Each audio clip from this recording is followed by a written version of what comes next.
السلام علیکم ورحمۃ اللہ وبرکاتہ وعلیکم السلام نحمده ونصلي على رسوله الكريم أما بعد فأعوذ بالله من الشيطان الرجيم بسم الله الرحمن الرحيم يا أيها الذين آمنوا استعينوا بالصبر والصلاة إن الله مع الصابرين ولا تقولوا لمن يقتل في سبيل الله أموات بل أحياء ولكن لا تشعرون آمنت بالله صدق الله العظيم وصدق رسوله النبي الكريم ونحن على ذلك من الشاهدين والشاكرين والحمد لله رب العالمين آئیے کچھ سننے اور سنانے سے قبل ہم تمامی حضرات اپنے آقا و مولا حضور نبی اکرم نور مجسم صلی اللہ تعالی علیہ وسلم کی بارگاہ بکس بنا میں عقیدت و محبت کے ساتھ بلند آواز سے درود پاک پڑھیں اللہم صلی علی سیدنا و مولانا محمد معدن الجود والکرم و آلہ وبارک وسلم صلی علیہ السلام علیکہ یا رسول اللہ یا نبی اللہ صلی اللہ تعالی علیہ وسلم کافی دیر سے آپ تمامی حضرات اس بابرکت محفل میں تشریف رکھے ہیں علماء کرام کے خطاب شعراء اعظام کی زبانی نعت خوانی کو آپ لوگ سن رہے ہیں اللہ رب العزت کی بارگاہ میں دعا ہے اللہ تعالی ہم سبوں کے بولنے آپ تمامی حضرات کے سماعت کرنے کو قبول فرمائے بڑی اچھی نظامت آپ تمامی حضرات کے سامنے حضرت مولانا وسیم مظہری صاحب قبلہ کر رہے ہیں آپ کو سماعت کر رہے ہیں بڑی اچھی نعت خوانی ابھی مجھ سے قبل علی جناب برغو ثمر صاحبان کو آپ نے سنا ہے اور بڑی اچھی تقریر علی جناب حضرت مفتی طارق سیف اللہ صاحب قبلہ کی زبانی آپ نے سماعت کر لی تھوڑی دیر کے لیے میں آپ تمامی حضرات کے سامنے حاضر آیا ہوں وقت جناب فیروز احمد صاحب نے اتنا مختصر سے دیا ہے شاید یہ ساری باتیں بھی ہمیں نہیں بولنی چاہیے اپنے وقت کا خیال کر لینا چاہیے اور یہ شہید اعظم کانفرنس میں ہم لوگ آئے ہیں خیر تھوڑی دیر کے لیے میں آپ تک حاضر آیا ہوں امید ہے آپ لوگ میری گفتگو کو محبت کے ساتھ دل کی جمعی سے سماعت فرمائیں گے ایک مرتبہ اور درود پاک پڑھیں اللہم صلی علی سیدنا و مولانا محمد معدن الجود والکرم و آلہ وبارک وسلم صلی علیہ السلام علیکہ یا رسول اللہ یا نبی اللہ صلی اللہ تعالی علیہ وسلم سرکار اعلی حضرت عظیم البرکت فاضل بریلوی علیہ رحمت و رضوان ارشاد فرماتے ہیں یا رسول اللہ زمین و زمان تمہارے لیے مکین و مکان تمہارے لیے چنین و چنا تمہارے لیے بنے دو جہاں تمہارے لیے دہن میں زبان تمہارے لیے بدن میں ہے جان تمہارے لیے ہم آئے یہاں تمہارے لیے اٹھے بھی وہاں تمہارے لیے یہ سرکار اعلی حضرت فرماتے ہیں آج ہم تمامی حضرات شہید اعظم کانفرنس کی محفل میں جلسے میں بیٹھے ہوئے ہیں ایک بہت بڑا کانفرنس آپ کے یہاں ہو رہا ہے سرکار امام حسین رضی اللہ تعالیٰ عنہ کو وصال کیے ہوئے آج تقریباً 1400 سال کا زمانہ گزر گیا لیکن اس کے باوجود جیسے ہی محرم الحرام کا مہینہ آتا ہے ہر بچے کے زبان پر امام حسین کا نعرہ ہوتا ہے ہر علاقے ہر شہر میں ہر جگہ پر جہاں کہیں امام حسین کے چاہنے والے دیوانے ہیں وہ اپنے علاقے میں اپنے شہر میں امام حسین کے نام سے محفل سجاتے ہیں کہیں پہ شہید اعظم کانفرنس کہیں پہ امام حسین کانفرنس کہیں پہ شہید کربلا کانفرنس منایا جا رہا ہے کیا وجہ ہے امام حسین کو وصال کیے ہوئے 1400 سال کا زمانہ گزر گیا مگر ان کا نام زندہ ہے ان کا چرچا ہو رہا ہے ان کے نام سے ذکر کی محفل ہو رہی ہے ان کے نام سے لوگ لنگر کھلا رہے ہیں کیا وجہ ہے کہ ان کا نام زندہ ہے اور ہمارے گاؤں میں ہمارے علاقے میں ہمارے شہر میں ہمارے خاندان میں ہمارے رشتہ دار میں کسی کا انتقال ہو جائے 2-4 سال کا زمانہ نہیں گزرتا ہے بیٹا اپنے باپ کو بھول جاتا ہے 10 سال کا عرصہ نہیں گزرتا پوتا اپنے دادا پردادا کو بھول جاتا ہے کیا وجہ ہے یہ لوگ اپنے دادا پردادا کو بھول جاتے ہیں لیکن کچھ ہستیاں ایسی ہیں جن کو وصال کیے ہوئے کئی 100 سال کا زمانہ گزر گیا مگر ان کا نام زندہ ہے ان کا چرچا ہو رہا ہے ان کا ذکر محرابوں میں مسجدوں میں مدرسوں میں خانقاہوں میں ہو رہا ہے کیا وجہ ہے سرکار دو جہاں مدینے کے تاجدار صلی اللہ تعالی علیہ وسلم ارشاد فرماتے ہیں اس کی وجہ یہ ہے من کانا للہ و کان اللہ لہ، یعنی جو اللہ کا ہو جاتا ہے، جن کا اٹھنا بیٹھنا اللہ کی یاد میں ہو، جن کا چلنا پھرنا اللہ کی یاد میں ہو، جن کا ہر کام اللہ کی رضا حاصل کرنے کے لیے ہوتا ہے، مرنے کے بعد اللہ ان کے نام کو مٹنے نہیں دیتا بلکہ زمین کی پستی سے اٹھاتا ہے، آسمان کی بلندی تک پہنچا دیتا ہے۔ نعرہ تکبیر، نعرہ رسالت، حضرت علامہ عاشق رضا برکاتی۔ شہید اعظم کانفرنس میں آپ تمامی حضرات بیٹھے ہیں، 7ویں محرم کا دن گزر گیا، مغرب کے بعد اردو تاریخ بدل جاتی ہے، گویا کہ آج آپ لوگ محفل میں بیٹھے ہیں 8 تاریخ محرم الحرام کی ہو گئی، 7ویں تاریخ کو کربلا کے میدان میں امام علی مقام رضی اللہ تعالی عنہ کے لیے پانی بند ہو گیا تھا، سب کو معلوم ہے، 3 دن تک آپ بھوکے پیاسے رہے، وقت میں گنجائش نہیں ہے، ایک لوگوں کے ذہن و دماغ میں جو سوال ہوتا ہے، اعتراض ہوتا ہے، کچھ لوگ کہتے ہیں امام حسین اتنے بہادر شخص کا نام ہے، جنتی نوجوانوں کے سردار کا نام امام حسین ہے، اور بہت بڑے پہلوان داماد پیغمبر حضرت علی رضی اللہ تعالی عنہ کے بیٹے کا نام حسین ہے، اور جنتی عورتوں کی سردار سیدہ فاطمہ الزہرا رضی اللہ تعالی عنہ کے بیٹے کا نام حسین ہے، اتنے بہادر شخص کا نام حسین ہے، لیکن کربلا کے میدان میں امام حسین کے لیے پانی بند ہو گیا، 3 دن تک آپ بھوکے پیاسے رہے، پھر اس کے بعد 22,000 کے لشکروں سے آپ کا مقابلہ ہوا، یکے بعد دیگر آپ کے تمام ساتھی بھی شہادت کا جام پی گئے، اور آپ کے گھر میں آپ کے خاندان کے جتنے بھی مرد حضرات کربلا کے میدان میں آئے تھے وہ لوگ بھی شہادت کا جام پیتے چلے گئے۔ کیا وجہ ہے کہ کربلا کے میدان میں امام حسین نے کرامت نہیں دکھائی؟ کوئی ایسی کرامت دکھا دیتے جس کی وجہ سے پانی کا انتظام ہو جاتا، امام حسین کربلا کے میدان میں کوئی ایسا کرشمہ دکھا دیتا جن کی وجہ سے ان کی جان بچ جاتی، کوئی ایسی کرامت امام حسین کربلا کے میدان میں دکھا دیتے جن کی وجہ سے ان کی جان بچ جاتی، کھانے پینے کا انتظام ہو جاتا، لیکن ایسا کچھ نہیں ہوا، 3 دن تک بھوکے پیاسے رہے، پھر اس کے بعد آپ نے شہادت کا جام پی لیا، شہید ہو گئے۔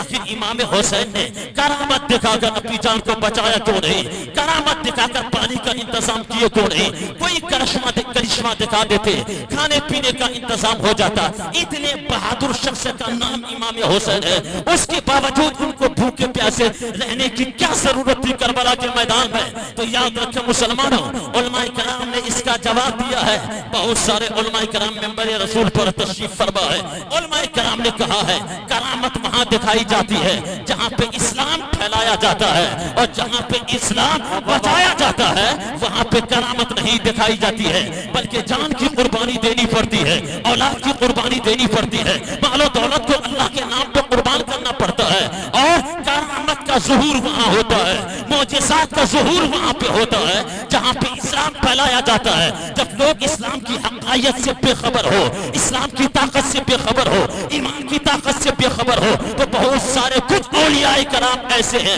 جو جلال میں آ کر ایمان کی طاقت دکھاتے ہیں، جس کی وجہ سے وہاں پہ کرامت کا ظہور ہوتا ہے، جیسا کہ ہند کے سرزمین پر، سرزمین اجمیر شریف پر ہند کے راجہ مہاراجہ خواجہ غریب نواز جب اجمیر شریف کی سرزمین پہ آئے، وہاں پہ بھی پانی بند کر دیا گیا تھا، آپ نماز کے لیے آذان دیتے تو آذان کو دیکھ کر وہاں کے جو کفار و مشرکین تھے وہ مذاق اڑاتے، جب آپ نماز پڑھتے تو لوگ نماز کا مذاق اڑاتے، اور انا ساگر جو تالاب تھا اس پانی کا استعمال آپ کرتے، اس پانی سے آپ وضو کیا کرتے تھے، غسل کیا کرتے تھے، انا ساگر جو تالاب تھا اس پر پابندی لگا دیا۔ اب ضرورت تھی یہاں پہ اسلام کی طاقت کو دکھایا جائے، ضرورت تھی یہاں پہ ایمان کی طاقت دکھایا جائے، تاکہ کفار و مشرکین اس منظر کو دیکھ کر ایمان لائے۔ جب پتا چلا غریب نواز کو کہ انا ساگر پر پابندی لگا دیا گیا ہے،